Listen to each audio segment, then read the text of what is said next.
YouTube Tamil மக்களுக்கு வணக்கங்க. இன்றைய தலைப்பு மனதை பாதித்த மானாமதுரை ஆகாஷ் மரணம் பற்றிதாங்க. இப்போ நாட்டுல எவ்வளோ விஷயங்கள் நடக்குது. சில விஷயங்கள் தன்னாலே நடக்குது. இப்போ ரோட்ல போயிட்டே இருக்காங்க. ஒரு ஆக்சிடென்ட் ஆகும். இல்ல வந்து அகால மரணம் ஆகும். அதாவது தன்னாலே போய் சிக்கிக்கிறது ஒண்ணு,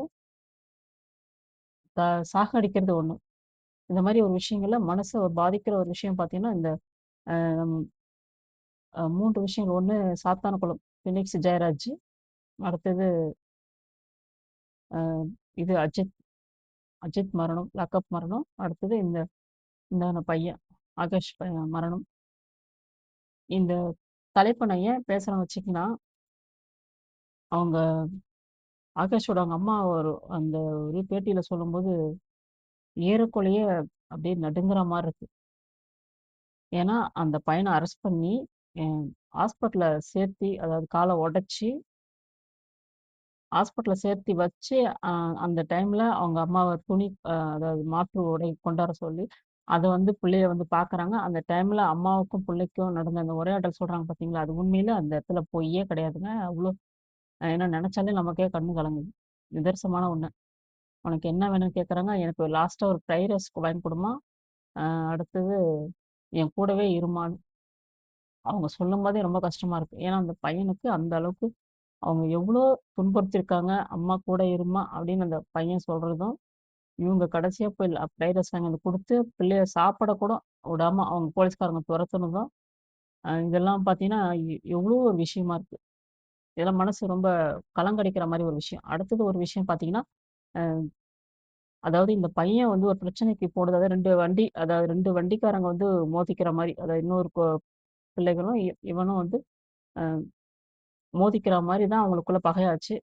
அதுல வந்து இவன் கோவத்துல, ஏன்னா இளைஞர்கள்னாலே கோவம் எல்லார் குடும்பத்திலயுமே இளைஞர்கள் வந்துட்டாலே, அது பருவ வயசு வந்துட்டாலே முந்திக்கிட்டு தான் வரும்.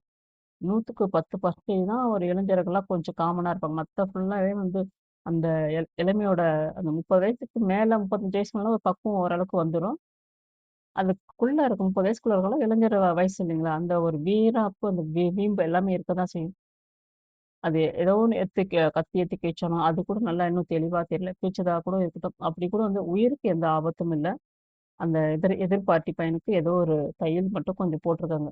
மத்தபடி தலையில தான். ஆனா உயிருக்கு ஆபத்து இல்ல. ஆனா உயிருக்கு ஆபத்து இல்ல. ஆனா இந்த பையனுக்கு பெரிய பிரச்சனை ஆயிட்டு, அதுக்கு சமரசம் பேசி எந்த கேஸ் இல்லாம அதில அழகர் என்ற ஒரு ஜெயராமன்ற வந்து கேஸ் குடுக்குறாரு. அதுக்கப்புறம் அவரே சமாதானம் பேசி கேஸ் வந்து வாபஸும் வாங்கிறாரு. வாபஸ் வாங்குனதுக்கு அப்புறமா 2 தரப்புக்கும் எந்த பிரச்சனையும் இல்ல சொல்லிட்டு வாபஸ் வாங்கியாச்சு.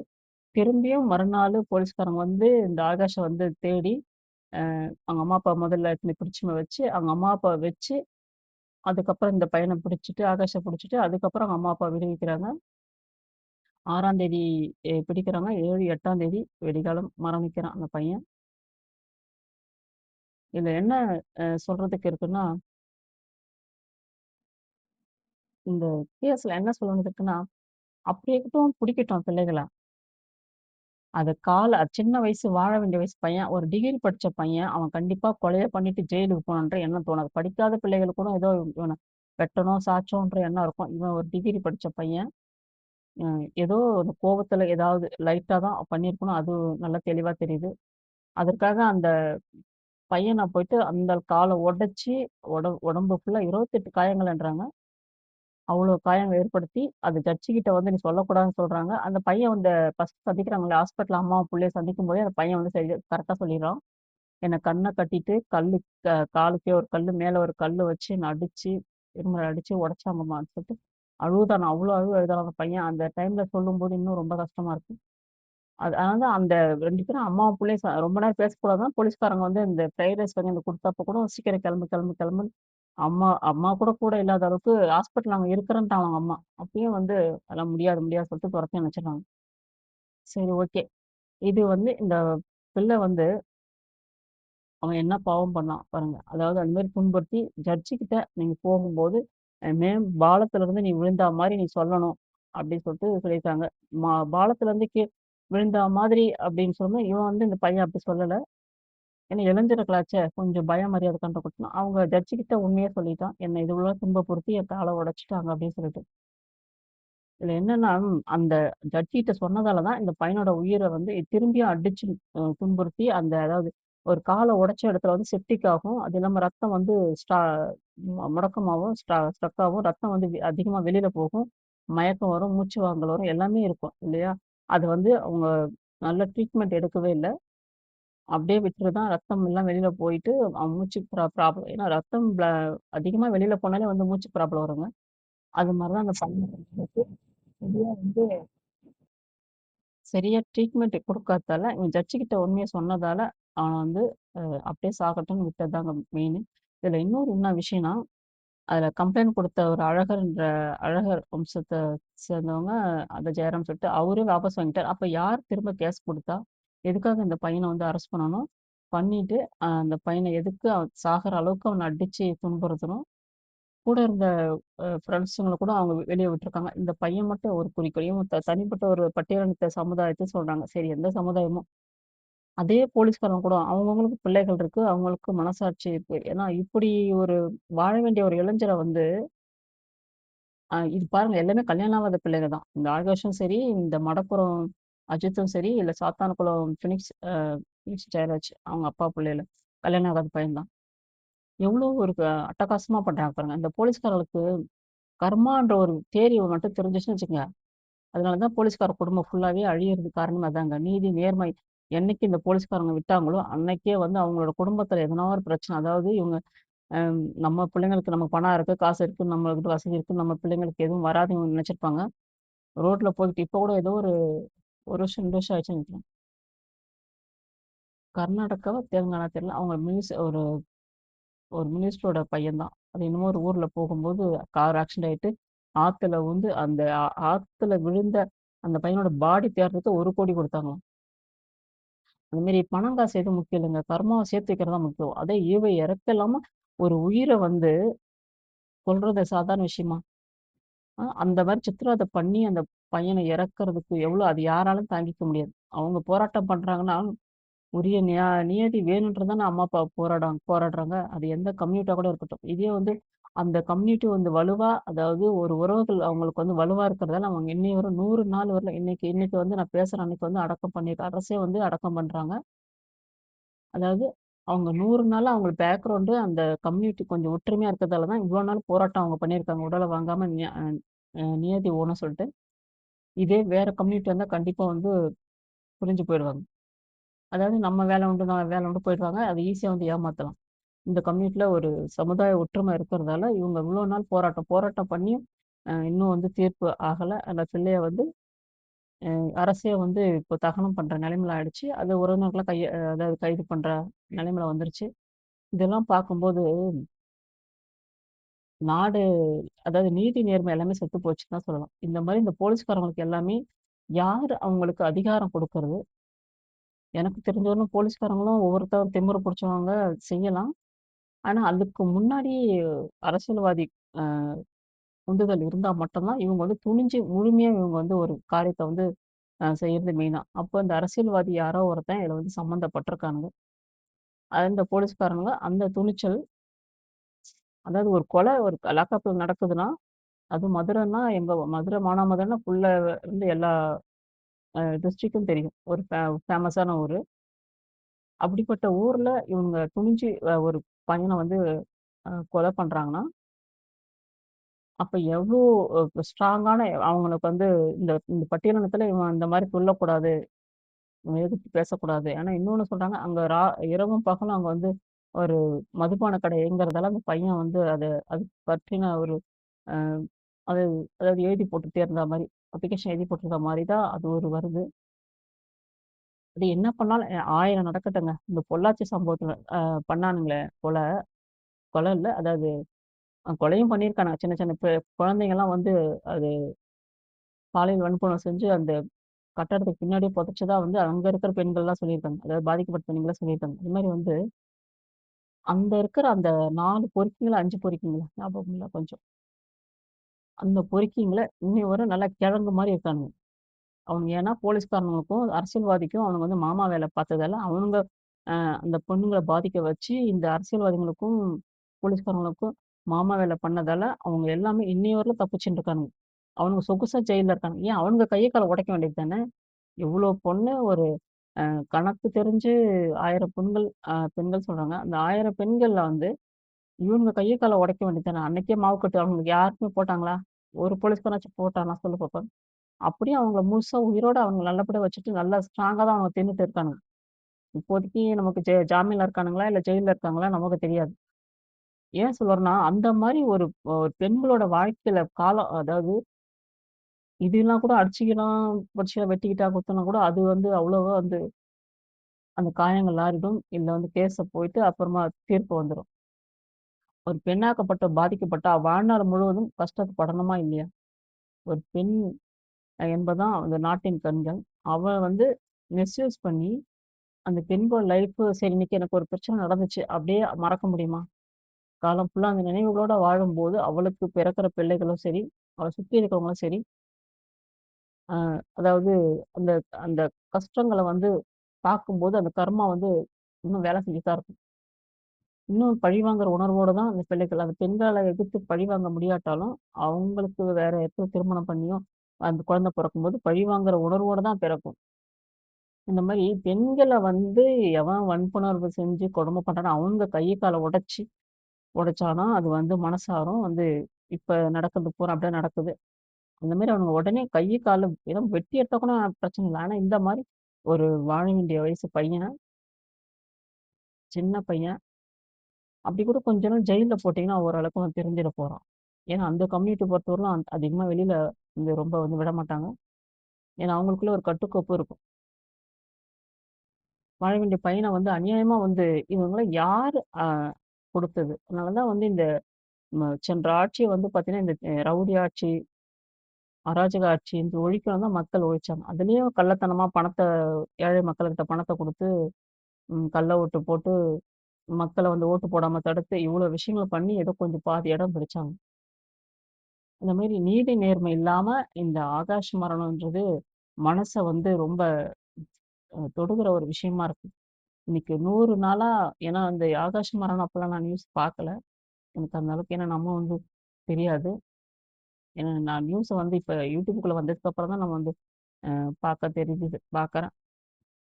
மோஸ்ட்லி நாங்க வந்து டிவி கூட நாங்க வச்சுக்கிறது இல்ல. ஏன்னா வந்து அது எதாவது நம்ம வந்து மனச வந்து பாதிக்கும் அப்படின்றதுக்காக தான். அது மாரி இந்த பையனோட அந்த இதுவெல்லாம் ஏன்னா இதுக்காக பையனோட 3 மாசத்துக்கு முன்னாடி நடந்த எல்லா ஹிஸ்டரியும் நான் வந்து பார்க்குறேன். என்னதான் நடந்துச்சு? அந்த பையன் இவன் தாக்கப்பட்ட பையன் இறந்திருந்தா கூட, சப்போஸ் இறந்திருந்தான்னா கூட, சரி நான் கொலை குத்தத்துல நீங்க ஓரளவுக்கு ஏதோ கைய உடைச்சோம், கால உடைச்சோம் கூட இருக்கலாம். அந்த பையன் இறக்கல, எதுவுமே பண்ணல. யாரோட பிரஷர்? இதுதாங்க சமுதாயத்துல வந்து என்ன தெரியுங்களா? ஒரு அம்மா, அப்பா அந்த ஒரு குழந்தைய பெத்து வளர்க்கறது சாதாரண விஷயம் இல்லங்க. அவ்ளோ கொடூரமான விஷயம். பக்குவமும், பண்பும், அத பொறுமையும் சகிப்புத்தன்மை கொடுத்து தான் ஒரு பிள்ளைகள வளர்க்குறாங்க. அத வளர்க்கும்போதே இந்த மாரி ஒரு பக்குவமான அதாவது விட்டுக் குடுக்குற மனப்பான்மையோட வளர்த்தோம்னா, இந்த மாரி நம்ம வளர்க்க எவனோ ஓரம் அடிச்சு சாவடிச்சுட்டு போறான். அதனால பிள்ளைகள வந்து எப்பவுமே ஆண், பெண் பிள்ளைகளா இருந்தாலும் சரி, பெண் பிள்ளைகளா இருந்தாலும் சரி, பக்குவத்த ஏன் அதாவது நமக்கு ஆபத்து வருது, இதால நமக்கு பின்விளைவு இருக்குன்னா, நம்ம வந்து அத ஒதுங்கி போகணும் அப்படின்ற ஒரு மனப்பக்குவத்த வந்து குடுக்கணும். அப்படி இல்லன்னா சட்ட ரீதியா வந்து சந்திக்கணும்.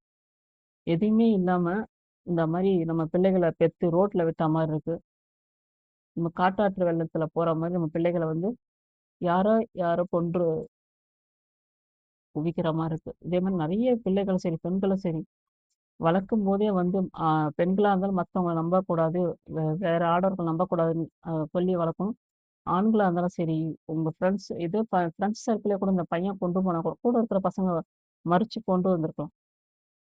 அதாவது கூட இருக்கிற ஃப்ரெண்டுங்களும் கழட்டிக்கிட்டாங்க. அது மாரி இப்போ 2 தரப்புமே பிரச்சனை வருது அப்டின்னாலே, அதுல கூட இருக்கிற ஃப்ரெண்ட்ஸுங்க தான் சண்டை வராம இழுத்துக்கிட்டு போகும். இன்னும் தூண்டி தூண்டி விடும்போது, அது பெரிய பெரிய பிரச்சனை தான் ஆகும். அதாவது பக்குவம் இல்லாத இளைஞர்கள் தான். அதாவது கடைசியில யார் அழியுது? இப்ப இந்த ஒரு பையன் இறந்துட்டான். அந்த பையனுக்கு சில தையல்களோட மண்டக்காயம் இருந்துச்சு. இந்த இறந்ததெல்லாம் அவனோட சரியாயிடுமா? சொல்லு பாக்கலாம். ஆனா அவனுக்கும் காலம் ஃபுல்லா அவனுக்கும் ஒரு கர்மா கண்டிப்பா தொத்திக்கு தான் ஆகும். அவனால நம்ம இந்த பையன் இறந்தான்ற ஒரு கர்மா அவனுக்கும் இருக்கும். இந்த போலீஸ்காரனுங்க அடிச்சு கொன்னானுங்க பாருங்க, இவனுங்களுக்கும் அந்த கர்மா இருக்கும். இது அரசியல்வாதின்றவன் அவன் கண்டிப்பா அரசியல்வாதி சம்மந்தப்படாம இது இந்த முழுசா சாகடிச்சுக்க மாட்டாங்க. அந்த அரசியல்வாதிக்கும் இதுல வந்து கர்மா கண்டிப்பா தொடரும். இதுல பெத்தவங்களுக்கும் கர்மா தொடரும். ஏன்னு கேட்டீங்கன்னா, இந்த 100 நாளா ஒரு பிள்ளைய அவன் இறந்தும், அவன் அதாவது செய்ய வேண்டிய கர்ம காரியங்கள் செய்யாததால, இந்த இவன் பெத்தவங்களுக்கும் இந்த கர்மா வந்து தொடர ஆரம்பிக்கும். அது இல்லாம இந்த அரசாங்கம் 100 நாட்களாக வச்சிருக்காங்க பாருங்க. எந்த சமரசமும் பேசாம பேசியிருக்காங்க. இன்னும் முறையா அவங்களுக்கு என்ன தேவையோ அப்படின்றது கண்ணோட்டத்துல போயிருக்காங்க. ஏன்னா, இது லாக்கப் மரணம் தெளிவா தெரியுது. அந்த பையனே சாகல. போலீஸ்காரங்க அரசாங்கத்துல வேலை செய்யற ஒரு அ ஒரு ஒருத்தவங்களால நம்ம கொல்லப்பட்டிருக்கோம். அப்ப அந்த அரசாங்கம் அப்பயே அதுக்கு வழி தேடாம எவ்வளோ வழி இருக்கு உலகத்துல. ஒரு குற்றத்த நடக்கும்போது அத மறைக்கிறதுக்கு எவ்வளோ பிளான் பண்றாங்க. அரசாங்கமும் சரி, இல்ல மக்களும் சரி. அப்ப வந்து அந்த பையனுக்கு உண்டான நிவாரணமோ, இல்ல வந்து சட்ட ரீதியா இவங்க இவங்க தான் கொன்னாங்கன்னு தெரியுது. சாட்சி இல்ல அப்படின்றதெல்லாம் இல்ல. அந்த டைம்ல யார் யார் இருந்தா, இந்த பையன கொன்னது? அவங்க அம்மா பார்த்து அழுது அதெல்லாம் நினைச்சு பார்த்தாலே பயமா இருக்கு. கடைசியா அவங்க அம்மாகிட்ட அழுது அந்த வார்த்தை அவன் சொன்ன அந்த வார்த்தை அவங்க அம்மா சொல்லும்போது, ஏன்னா ஒருத்தவங்க சொல்லும்போதே அது பொய்யா, மெய்யா நமக்கு உணரக்கூடிய அளவுக்கு எல்லா தாய்மார்களுக்கும் தெரியும். அந்த மாரி இந்த பிள்ளைக அவன வந்து இந்த அரசாங்கம் 100 நாள் வரையிலும் அவங்க வச்சிருந்தாங்க அந்த பாடின்னு சொல்லும்போது அதிர்ச்சியா இருக்கு. அது உடனடியா அப்பயே வந்து நாங்க செய்ய வேண்டியது எல்லாமே செய்யறோம் அப்படின்னு அவங்க அ எவ்வளோ போணுமோ நீங்க அத போயிட்டு அடக்க முடியாது. இன்னைக்கு இப்போ வந்து இந்த சமுதாயத்துல அரசாங்கத்துக்கும் இந்த பிரேத ஆத்மாவோட சாபம் கண்டிப்பா இருக்கும். ஏன்னா அரசாங்கத்தாலயும் இந்த பிரச்சனை இருக்கு. பெத்தவங்களாலயும் அவங்களுக்கு பிரச்சனை இருக்கு. அந்த பாதிக்கு இன்னொரு பையன் இந்த பையன் அந்த பையனால தானே எதிராளி பையனால தானே இவனுக்கு அந்த பையனுக்கும் கர்மா. கூட இருக்கிற ஃப்ரெண்ட்ஸுங்களும் அவன் கூடவே இருந்து இவன பலிக்கடாக்குனதுக்கு அவங்களுக்கும் அந்த கர்மா. இந்த கர்மா நாட்டோட சேர்த்து அதனாலதாங்க ஒரு ஒரு டைம்ல நாட்டுல எதனா ஒரு விஷயம் நடக்கிறது என்னென்ன காரணம், இந்த மாரி ஒரு பிரேத ஆத்மாவ முறையா நம்ம செய்யாட்டாலும், எப்படியோ இறந்தாலும் அந்த பிரேத ஆத்மாவ அ முறையா செய்யலன்னா, இதுதான் நமக்கு வந்து நாட்டுக்கும் சரி, அரசாங்கத்துக்கும் சரி, இல்ல குடும்பத்துக்கும் சரி, பிரச்சனை வர்றது இதான் காரணம். ஏன்னா வயசு பையன், 26 வயசு தான் அந்த பையன். கொடூரமான ஒரு மரணம். வலிகளோட, சித்திரவதையோட இறந்த ஒரு மரணம். அது 100 நாள் ஒரு டெட் பாடிய வச்சு இப்ப முகத்த கூட வெளியில காட்ட முடியாத அளவுக்கு அது அழுகி, நொந்து நூலாகி இருக்கும். என்னதான் ஏசில வச்சிருந்தாலும், முகம் அடையாளம் கண்டிப்பா தெரிஞ்சிருக்காது. இப்ப அத வந்து அடக்கம் இன்னைக்கு அரசு செய்யும்போது, ரொம்ப மனம் அளிக்கிற ஒரு காரியமா தான் இருக்கு. அதேமாரி பெற்றோர்கள் எல்லாருமே சரி, உங்களோட பிள்ளைகள், ஆண் பிள்ளைகள் எல்லாமே வந்து ஒரு வீரமா தான் ஏன்னா இயற்கையாவே ஆண்கள்னால ஒரு வீரத்தன்மை இருக்கும். ஏதோ ஒரு சில பிள்ளைகள் மட்டும் தான் வீரம் கொஞ்சம் கம்மியா இருக்கும். அத நீங்க வந்து தான் சொல்லி வளர்க்கணும். நம்ம கஷ்டப்பட்டு பெற்றோர்கள வளர்த்து, ஊரான் கையில புள்ளைய குடுக்குற மாரி போயிடுச்சு. அதனால ஒரு பிள்ளைகள் எங்க போறாங்க, எங்க வராங்க கொஞ்சம் கண்காணிச்சு, அவங்களுக்கு காலகாலத்துல கரெக்ட்டா அவங்களுக்கு திருமணம் பண்ணி வச்சு, வேலை வேலை கிடைக்க வச்சு திருமணம் பண்ணி வச்சு, வாழ வைக்க பாருங்க. பெற்று வளர்க்குறது பெரிய விஷயம் இல்ல. அதுக்கப்புறமா நம்ம வந்து பெற்றோர்கள் வந்து கண்காணிச்சு தான் ஆகணும். ஏன்னா, நாட்டு நடப்பு சரியில்ல. கூட இருக்கிற ஃப்ரெண்ட்ஸுங்களே தூண்டி விட்டு, அதாவது அது ஒரு படங்கள்லாம் பார்த்துருக்கோம். ஹீரோ ஹீரோத்தனமா நம்ம வந்து ஃப்ரெண்ட்ஸுங்களே நம்மள வந்து ஒரு டெவலப்மெண்ட் ஒரு மாரி ஒரு கிரியேஷன் பண்ணி, அவன் அப்படிடா இப்படி தூண்டி தூண்டி விடுறது. இதால நெறைய குற்றங்கள் நடக்கிறதுக்கு உலகத்துல அதான் வாய்ப்பே. நல்லா இருக்கிற பையன கூட அவன கெட்ட பழக்கங்களுக்கு அத குடிக்கோ, இல்ல இந்த பாக்குன்ற போதை பாக்கு இதெல்லாம் கொண்டு போறது தனி ஒருவனா கத்துக்கிறது இல்ல. கூட இருக்கிற சர்க்கிள் ஃப்ரெண்ட்ஸுங்களால தான் அது வந்து அ பரவுது. அதேமாரி நம்ம பெற்றோர்கள் அவனுக்கு என்ன பழக்கம் இருக்கு? ஏது பழக்கம் இருக்கு? எங்க போறான்? எங்க வரான்? கொஞ்சம் கண்காணிச்சுட்டு இருந்தேன்னு வச்சுக்கோ, நல்லாருக்கும். அதே அ அந்த ஹாஸ்பிட்டல்லயே வந்து அந்த அம்மாவுக்கு செஞ்ச தப்புன்னு அந்த ஹாஸ்பிட்டல்ல அவங்க அங்கேயே உட்காந்துருக்கணும். போலீஸ்கார நம்பிலாம் எப்பயுமே எந்த ஒரு விஷயத்தையும் நீங்க போலீஸ்கார நம்பி சொல்ற ஒவ்வொரு வார்த்தையும் எக்காலத்திலும் சரி, போலீஸ்காரன் சொல்ற வார்த்தைய நம்பி எப்பயுமே நம்ம வரவே கூடாதுங்க. ஏன்னா அவன் கிரிமினல் புத்தி. போலீஸ்காரனாலே வந்து கிரிமினல் புத்தி. அவனுங்க எத வேணாலும் பண்ணுவாங்க. அதால வந்து மக்கள் வந்து உங்க பிள்ளைகள வந்து இல்ல உங்கள குடும்பத்த சம்மந்தப்பட்டவங்க யாராவது போலீஸ் ஸ்டேஷன் கூட்டிட்டு போனாங்கன்னா, நீங்க எல்லாருமே கும்பலா உங்களோட ஜாதி பந்துக்களோட நீங்களும் ஸ்டேஷன்ல உட்காந்துருங்க. வெளியில வர வரல வெளிய போய் உட்காந்துருங்க. ஏன்னா, இது வந்து ஓரளவுக்கு நம்ம வந்து இந்த மரணத்த வந்து நம்ம தடுக்கலாம். இப்ப புதிய ஆட்சி நமக்கு தமிழ்நாடு வெற்றி கழகம் ஆட்சி வந்திருக்கு. ஆனா, இதுக்கு மேற்பட்டு இந்த போலீஸ்காரங்க, இந்த ரவுடீஸ் எல்லாம் இருக்காது. அப்படியே ஏன்னா திட்டவட்டமா சொல்லலாம். அப்படி இருந்தாலும் மக்கள் வந்து கம்ப்ளைண்ட் பண்ணாக்க கண்டிப்பா அவங்க வந்து சஸ்பெண்ட் பண்றதுக்கு நெறைய வாய்ப்பு இருக்கு. இது எல்லாம் இந்த ரவுடிங்க ஆண்டு போன இந்த கட்சிங்களால தான், இந்த பல வருஷமா இந்த போலீஸ்காரங்க வந்து அராஜகம் மக்கள வந்து இஷ்டத்துக்கும் அடிக்கிறது, கொல்றது, அவங்க இஷ்டத்துக்கும் ஒரு போலீஸ்னாலே வந்து திருடன் தான் பயப்படுறான் இல்ல, சாதாரணமா எல்லாருமே பயப்படுற மாரி அவங்க கிரியேஷன் கொண்டு வந்துட்டாங்க. போலீஸ்காரங்க. அந்த பயம் மாறணும். மக்களுக்கு காவல்காரன் தான் போலீஸ்காரன். அப்ப நம்ம அந்த பயம் மாறணும். தப்பு பண்ணா மட்டும் தான் அவன் நமக்கு தண்டனை குடுப்பான். மத்தபடி நமக்கு தண்டனை குடுக்கறதுக்கு அவனுக்கு எந்த ஒரு அதிகாரமும் இல்ல. அப்படின்ற மெத்தட்ல நம்ம வந்து மக்கள் வந்து வாழணும். இந்த மாரி இந்த ரவுடி, பொறுக்கி, இந்த கொலைகார போலீஸுங்க கண்டிப்பா வந்து அ ஒழியணும். இந்த ஆட்சியில கண்டிப்பா ஒழிஞ்சா, கண்டிப்பா நல்லாருக்கும். அதே மாரி இந்த ஆகாஷ் அ மரணத்துக்கு கண்டிப்பா அது அந்த பாதிப்பு குடுத்த அந்த போலீஸ்காரங்க எல்லாருமே கண்டிப்பா அவங்க சட்டத்த முன் நிறுத்தி, அவங்களுக்கு நீதி உதவி பண்றீங்களோ இல்லையோ, கண்டிப்பா அந்த பிள்ளைய வந்து கொன்ற அந்த போலீஸ்காரங்களுக்கு கண்டிப்பா வந்து அ அவங்க அதாவது தண்டனை அனுபவிச்சே தீரணும். அப்படின்றது தான் என்னோட இது. ஏன்னா வந்து ஒரு அனாவசியமா ஒரு உயிர கொல்றானுங்கன்னா, அவனுங்களுக்கு புள்ள இருக்கா? பொண்டாட்டி இருக்கா? அதான் எனக்கு சந்தேகமா இருக்கு. அவனுங்களும் அந்த பிள்ளைகள பெத்து வளர்க்கறதுக்கு எவ்வளோ செலவாகுது? ஒரு படிக்கைக்கு எவ்வளோ செலவாகுது? அவங்களுக்கு துணி, மணியா வாங்கி கொடுக்க எவ்வளோ செலவாகுது? இப்ப திருமணம் பண்ண எவ்வளோ செலவாகுது? அப்படின்றது எல்லா போலீஸ்காரங்களுக்கும் குடும்பம் இருக்கும். எல்லாருக்கும் தெரியும். தெரிஞ்சிருந்தும் ஒருத்தன் அப்படியே இவங்க இவங்க மேல தப்பு இல்லாட்டாலும் ஒரு ஒரு அரசியல்வாதி தான். இவங்களுக்கு மேல ஒருத்தன் சொல்றான்னா அரசியல்வாதி தான். அரசியல்வாதி தாண்டி வேற எதுவுமே இல்ல. அப்படி இன்னொரு பார்ட்டி இருக்குன்னா, அ அது எதிர் பார்ட்டி வலுவான ஒரு பணக்காரனா இருந்தா, இந்த 2,00,000 1,00,000 வச்சு அவன் கால உட அப்படின்ற ஒரு தன்மையும் இருக்கு. இப்படியும் இருக்கு. ஆனா முழுக்க முழுக்க அரசியல்வாதிங்க சொன்னா அவன் கால உடனா கண்டிப்பா இவங்க உடைச்சு தான் ஆவாங்க. இல்ல இவனுக்கு பிரஷர் மேல, அதாவது தலைமைச் செயலகத்திலருந்து ஆர்டர் வந்தாலும் இவங்க உடையணும், உடைச்சு தான் ஆகணும். 1000 இருந்தாலுங்க, நான் உடைக்க மாட்டேன்னு சொன்னா உங்க வேலை போயிடுமா? அதே போலீஸ்காரங்கள கூட நான் கேள்வி கேட்கிறேன். நான் உடைக்க மாட்டேன். அந்த பையனோட நான் துன்புறுத்த மாட்டேன். அவன் தான் அடிச்சான், மண்டைய உடைச்சான், கிழிச்சான்னு தெரியுது. சரி ஓகே. அவன ரிமாண்ட் பண்ணி ஜெயில்ல அவனுக்கு தண்டனை வாங்கி குடுங்க. அத விட்டுட்டு அவன் கால உடைக்கிறதால என்ன என்ன வரப்போகுது? பாவம் தான் சேரும். எப்படி ஒரு போலீஸ்காரன் அன்னைக்கு அவன் செஞ்சுருவான்.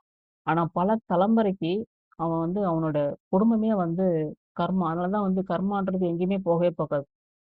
அவனுங்கலாம் வந்து ஜோதிடம் படிச்சா தெரியும். அப்படி இல்லன்னா நெறைய பேரு பாதிக்கப்பட்டவங்களோட லிஸ்ட் எடுத்து பார்த்தாலே தெரியும். யாரார் குடும்பத்தில ஆக்சிடென்ட் ஆவுறது சரி, இல்ல சூசைட் ஆவுறதாலும் சரி, ஆ அதெல்லாம் லிஸ்ட் எடுத்தாலே தெரிஞ்சிரும். எவ்வளோ பிரச்சனைகள் இருக்குன்னு. கர்மான்றது அவ்வளோ சீக்கிரம் முடியாது. நம்ம இன்னைக்கு ஒருத்தன கொன்னுடுறோம். அது ஈஸியா அவங்க அந்த போலீஸ்காரங்க செய்றாங்க. ஒருத்தன் எவனா சொல்றா கூட. அப்படியே ஒருத்தன் சொல்றாலும், அதை இவனுங்க போலீஸ்காரங்க வந்து செய்ய முடியாது. எங்களால கொல்ல முடியாது. ஏன் சொன்னா என்ன சொல்ல முடியாதா? ஒண்ணு இவங்களுக்கு பணம் எக்ஸ்ட்ரா இவங்களுக்கு குடுக்கணும். அப்படி இல்லன்னா, அதிகாரம் உங்களுக்கு பதவி அதிக உயர்வு தர அவன கொல்லு. அவன கை, கால் ஒட அப்படின்ற ஒரு விஷயமா இருக்கும். போலீஸ்காரங்க அவன் குடும்பத்தோட ஒருத்தன் வாழறான்னா, அடுத்த வீட்டு புள்ளைய வந்து இந்த மாரி சித்திரவதை பண்ணி சாகடிக்க மாட்டாங்க. இல்ல அவன் குடும்பமே இல்லாம இருக்கும். இருந்தாலும் இல்லாமல் போகும். ஏன்னா இது வந்து ஒரு தாயோட கண்ணீரா இருந்தாலும் சரி, இல்ல பல தாய்களோட கண்ணீரா இருந்தாலும் சரி, எல்லாமே ஒன்றுதான். மனம் அத கேட்கும்போதே வலிக்குது. ஏங்க இந்த பொள்ளாச்சி சம்பவத்தோட தான் உலகத்துல நடக்குதுங்க. அவன் வந்து இறக்கலையே! சும்மா அவன் கோவத்துக்கு கத்தி எடுத்தான். படிச்ச பையன். அவன் நெனச்சிருந்தா, இதே ரவுடியா அவன் இருந்திருந்தான்னா, கண்டிப்பா கண்டம் துண்டமா ஆக்கியிருப்பான். அவன் லைட்டான ஒரு காயம், ஒரு பயமுறுத்துறதுக்காக பண்ணியிருக்கான். அதுவே ஏதோ பொறுக்க முடியாத ஒரு வாய் வார்த்தையா இருந்திருக்கும். அங்க வந்து ஃப்ரெண்ட்ஸ் சர்க்கிளோ சரி, இல்ல மத்தவங்களும் சரி, அது அங்க வந்து அ புத்திமதி சொல்றதுக்கு யாருமே இல்ல. இல்லன்னா இன்னைக்கு ஒரு உயிர் வந்து துச்சமா மதிக்கப்பட்டு, ஒரு இளைஞர் வாழ வேண்டிய வயசுல அவன வந்து சித்திரவதை பண்ணி கொன்னுருக்கீங்கன்னா, அது சாதாரண விஷயம் இல்லங்க. அந்த போலீஸ்காரங்களுக்கு கண்டிப்பா தண்டனை கிடைக்கணுங்க. ஒரு பிள்ளைய பெத்து வளர்க்குறவங்க தாங்க தெரியும் அந்த கஷ்டம். அவன் தப்பு பண்ணட்டும். அது நீதித்துறையில அவங்க வந்து தண்டனை கொடுக்கட்டுங்க. தண்டனை குடுக்கட்டும், தண்டனை போட்டும். எவ்வளோ இந்த விஷயங்கள் உலகத்துல நடக்குது. இந்த தஷ்வந்த்ன்ற ஒரு பையன், சென்னையில ஒரு பையன், ஒரு குழந்தைய சிறுமிய வந்து பலாத்காரம் பண்ணி கொன்னு எரிச்சுட்டான். அவங்க அம்மாவையும் கொலை பண்ணிட்டான். அவனையே வந்து வெளியில விட்டாங்க. கோர்ட்டே வெளிய விட்டுருது. கேட்டா சாட்சி இல்ல, அது இல்லன்னு. ஒரு இளம் வயசு பிள்ளைகள், இளைஞர்கள வந்து மன்னிச்சோம் மறப்போம்னு கொஞ்சம் ஓரளவுக்கு அவங்களுக்கு விட்டு குடுத்தாதாங்க, இளைஞர்கள் கையில தான் சமுதாயம் இன்னைக்கு இன்னைக்கு ஒரு லிஸ்ட்ல இன்னைக்கு படிச்சாங்க. யார் இப்போ இருக்கிற அமைச்சர் ம மரியம் மரியம் மரியம் தானே? அவரு நீதித்துறை அமைச்சர். அவர் படிக்கிறாரு. உழைப்பவர்கள் கம்மியா தான் இருக்காங்க. வயசானவங்க தான் அதிகமா இருக்காங்களாம். அது மாரி இளைஞர்கள அங்கங்க கொன்னு குவிச்சுக்கிட்டு அ இருந்தாக்கா, எங்கேருந்து உழைக்கிற இளைஞர்கள் எங்க இருப்பாங்க? பெண்கள ஒரு பக்கம் உழைக்கிற பெண்கள்லாம் இளம் வயசு பெண்கள ஃபுல்லா பாலியல் பலாத்காரம், கொல்றது, கணவனும் கொல்றான், காதலனும் கொல்றான், இல்ல கள்ளக்காதலனும் கொல்றான். இந்த மாரி நெறைய விஷயம் இந்த பெண்கள உழைக்கிற பெண்களையும் அ சாகடிக்கிறாங்க. இளைஞர்களையும் வந்து இந்த போலீஸ் ஸ்டேஷன் முறையாவும் எத்தனையோ கொல்றாங்க. அப்புறம் உழைக்கிறதுக்கு இந்த மாரி கொஞ்சம் கொஞ்சமா குறைச்சிருக்காங்க. அப்புறம் பாதி பேர் வந்து போதைக்கு அடிமையாயிட்டு உழைக்காம அவங்க சுத்திக்கிட்டு இருக்காங்க இளைஞர்கள். இந்த சமுதாயம் உழைக்கிறதுக்கு ஆள் இல்லாம இதான் காரணம். இப்ப அவங்கவங்க ஜெனரேஷன் பெத்துக்கிறதே 1, 2 தான் பிள்ளைகள பெத்துக்கிறாங்க. அப்ப எங்க இருக்கும் மக்களு? அது மாரி நம்ம பேரண்ட்ஸ் நீங்க பெத்தீங்கன்னா, உங்களோட பிள்ளைகளோட தயவு செஞ்சு கடைசி வரலும் வந்து கண்காணிக்க பாருங்க. எங்க போறான்? எங்க வரான்னு? மாணவரே நீங்க ஃப்ரெண்டு கூட போறா கூட எங்க போறான்? எங்க வரான்? என பாருங்க. அதே மாரி எந்த ஒரு மதத்துக்காரங்களும் சரி, ஜாதகத்த பாருங்க. ஜாதகம் பார்க்காம இருக்காதீங்க. ஏன்னா வந்து ஒரு ஒரு தசாபுக்தி டைம்ல 8ஆம் அதிபதி தசை, இல்ல வந்து 6ஆம் அதிபதி தசை, 12ஆம் அதிபதி தசை எல்லாம் புத்தியெல்லாம் நடக்கும்போது, இந்த மாரி நம்மள தேடி வர ஆபத்தும் இருக்கு. நம்மள தேடி போற ஆபத்து இருக்கு. நம்மள தேடி வர ஆபத்து இருக்கு. அந்த டைம்ல ஏதோ அவங்கவங்க முறைப்படி உங்களோட தெய்வத்த நீங்க வந்து அ அணு இது அது அனுகூலம் பண்ணும்போது, பிரார்த்தனை பண்ணும்போது கண்டிப்பா கொஞ்சம் விலகும். நம்மள வந்து நல்ல ஒரு அ சக்தியா அதாவது நம்ம எந்த தவறுகளும் செய்யாம நம்மளே வந்து அந்த டைம்ல 6ஆம் அதிபதி தசை, 12ஆம் அதிபதி தசை, 8ஆம் அதிபதி தசைலாம் கொஞ்சம் நம்மள வந்து தெய்வ வழிபாடு எடுத்துக்கிட்டு, நம்மளும் யாருக்கும் உடலுக்கும், மனதுக்கும் துன்பம் குடுக்காம பாருங்க. பிள்ளைகள அந்த மாரி பாருங்க. எந்த மதத்திலும் நீங்க வந்து ஜோதிடம் பார்க்கக்கூடாதுன்னு 2 மதம் இருக்கு. அது கிறிஸ்டினும் சரி, முஸ்லீமும் சரி ஜோதிடம் பார்க்கறதில்ல. ஆனா இப்ப சில பேர் பார்க்கறாங்க. அத கிறிஸ்டின்ல சில பேர் பார்க்குறாங்க. ஏன் சொல்ல வரேன்னா, அது முன்கூட்டியே கொஞ்சம் ஜோதிடம்ன்றது ஒண்ணும் இல்ல. அதெல்லாம் ரொம்ப அதெல்லாம் அ இந்த சித்தர்களும், முனிவர்களும் கொடுத்த ஒரு பெரிய பொக்கிஷம் ஜோதிடம். ஏன்னா வந்து, அது முன்கூட்டியே நம்மள வந்து தெரிஞ்சுக்கலாம். நம்ம வாழ்க்கையில. ஏன்னா நம்ம தாய் தகப்பனோ, இல்ல தாத்தா, பாட்டியோ அவங்க பண்ண அந்த கர்மா வழி தான் நம்ம ஒவ்வொரு பிறப்பா பிறக்கிறோம். அப்ப அந்த பிறப்புலாம் ரகசியம். அது அந்தந்த கிரகங்கள் வந்து உட்காந்துருக்கும். நீ இந்த டைம்ல இத அனுபவி, இந்த டைம்ல அத அனுபவி சொல்லிட்டு அந்த கிரகங்கள் வந்து உட்கார்ந்து நமக்கு தான் சொல்லும். அப்ப அந்த டைம்ல நம்ம ஒரு புண்ணிய செயல செஞ்சோம்னா, அந்த பாதகாதி திசையா இருந்தாலும் சரி, அட்டமாதிபதி திசையா இருந்தாலும் சரி, புண்ணிய செயல செய்யும்போது நம்மள இந்த மாரி நம்ம வலிக்கட்டாயமான ஒரு பிரச்சனை வந்து நம்மள வந்து சாராது அப்படின்றது தான் என்னோட வாதம். அது இல்லாம இந்த இந்த மானாமதுர ஆகாஷ் மரணம் ஆத்மா நல்லபடியா சாந்தி அடையட்டும்ன்றது என்னோட பிரார்த்தனை. ஏன்னா மனசுக்கு வலிக்குது. அதாவது எங்கேயோ யாரோ எங்கேயோ இருந்தாலும் நம்மளால வந்து தாக்க முடியல. ஏன்னா வந்து ஒரு நாட்டுக்குள்ள இருக்கிறோம். அவன் ஏதோ போறான். வண்டியில நெறைய இளைஞர்கள் ஃபுல்லா நெறைய இந்த பைக்கு, இந்த ஃபாஸ்ட் பைக்கு, அந்த பைக், இந்த கண்ட்ராவி பைக்குங்கலாம் வந்து நெறைய இளைஞர்கள். எங்க பக்கமே எனக்கே கருத்து தெரிஞ்சு எவ்வளோ இளைஞர்கள். ஒரு 50, 100 பேர் பைக்ல இறக்கறது மட்டுமே. அப்போ ஒவ்வொரு ஊருக்கும் எவ்வளோ பிள்ளைகள் இருப்பாங்க. இந்த மாரி உழைக்கிறது தான் இளைஞர்கள் தான். அவங்கள வந்து பாதியோட இந்த வண்டி தேவையில்லாத வந்து ஃபாஸ்ட் வண்டிய குடுத்து, ஒரு பக்கம் போதைய குடுத்து, இப்படி கொன்னுட்டு இருக்காங்க நம்ம உலக நாட்டு மக்கள்.